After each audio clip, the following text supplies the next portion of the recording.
What if that profound exhaustion you feel, that bone-deep apathy that drains the color from your world, isn't a personal failure? You've been given a diagnosis, haven't you? You've been told you are lazy, burnt out, that you lack discipline, that you just need a better morning routine, a colder shower, a stronger mindset. You've been handed the wisdom of emperors and told to build a fortress inside your mind, to remain tranquil while the world outside burns. And yet, the feeling doesn't leave. It lingers, a quiet sickness of the soul. A suspicion that you are a stranger in your own life, performing a role for a paycheck, selling hours of your finite existence for a life you're too tired to actually live. This is the great lie of the modern age, that your suffering is a private, psychological error, a bug in your personal software. But what if it's not a bug? What if it's a feature of the world you inhabit? Two ancient physicians stand before you, offering two radically different cures. One, the Stoic, looks you in the eye and says the disease is in your perception. The other, the revolutionary, gestures to the world around you and says the disease is in your chains.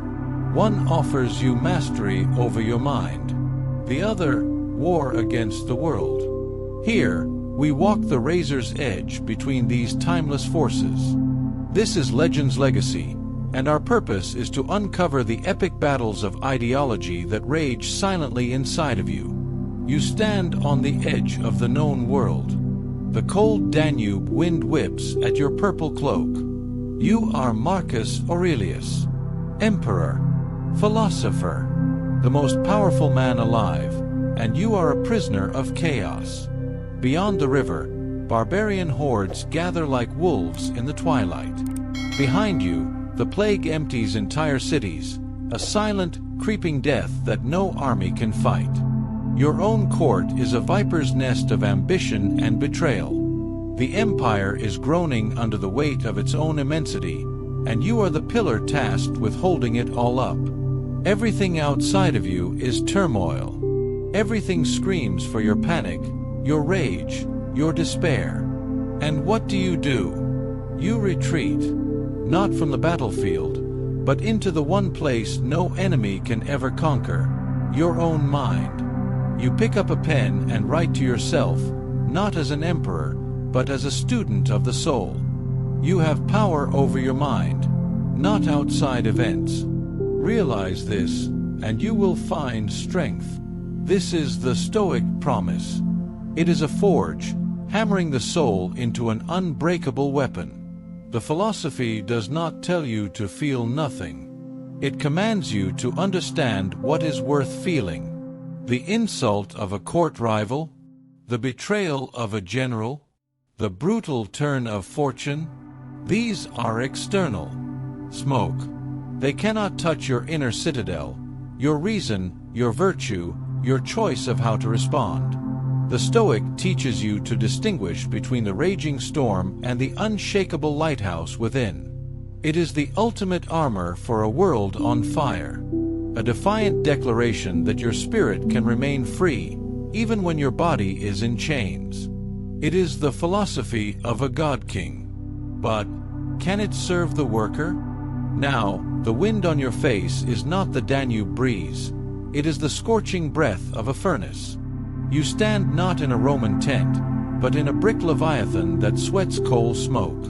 This is the 19th century factory, and you are no longer an emperor. You are a pair of hands. Before this, your ancestors were craftsmen. They took wood, or leather, or stone, and poured their very being into a creation they could hold. It was an extension of their soul. But you stand at a machine for 12 hours, performing one single, repetitive motion. You pull a lever. You stamp a gear. You are not creating. You are functioning. The final product, the thing you bleed for, is a stranger to you. You will never own it, and you may never even see it whole. The work does not enrich your life. It drains it. This is the first chain, alienation from the fruit of your labor. The machine, not you, sets the pace. Your body is a tool, Your time is a commodity, your mind a nuisance. There is no room for creativity, no spark of human genius, only the brutal efficiency of the clock. This is the second chain, alienation from the act of creation itself. You look at the person standing next to you. They should be your comrade, but the system makes them your rival, a threat to your job, another cog who is just as desperate and just as replaceable. Finally, you look at yourself and no longer recognize the person with dreams, with passions, with a soul. You see only a worker. This is the final, deadliest chain, alienation from your own humanity. Marx looks at your exhaustion, your quiet despair, and gives it a name. It is not a failure of your mind. It is a poison in your work, a system designed to disconnect you from everything that makes you human. So here you stand, at the heart of the dilemma. The factory is your battlefield. The deafening 12-hour shift is your barbarian horde. Your aching body is the crumbling empire. What do you do? Do you reach into your mind for the Stoic's armor? Do you tell yourself the noise is just a sensation, that the foreman's cruelty is a failing of his character, not an injury to yours? You retreat to the inner citadel, declaring, "My mind is my own. My virtue is untouched. This machine can take my time, but it cannot take my soul unless I permit it." You find a quiet, defiant peace in the eye of the hurricane, a sense of honor in your endurance. You master your suffering. But a dangerous question, sharp as glass, cuts through your meditation. Are you mastering your suffering, or are you simply learning to tolerate your own destruction? Does this inner peace make you a better person, or just a more efficient slave? The Stoic taught the emperor how to rule an empire. But perhaps it only teaches the worker how to better endure his own exploitation. This is where the ghost of Marx appears, whispering a different gospel in your ear. He tells you to stop looking inward. Look around. That feeling in your gut is not a private weakness. It is a shared truth. It is the holy fire of injustice. He tells you that your chains are real, material, and they will not be broken by meditation. They can only be broken by force.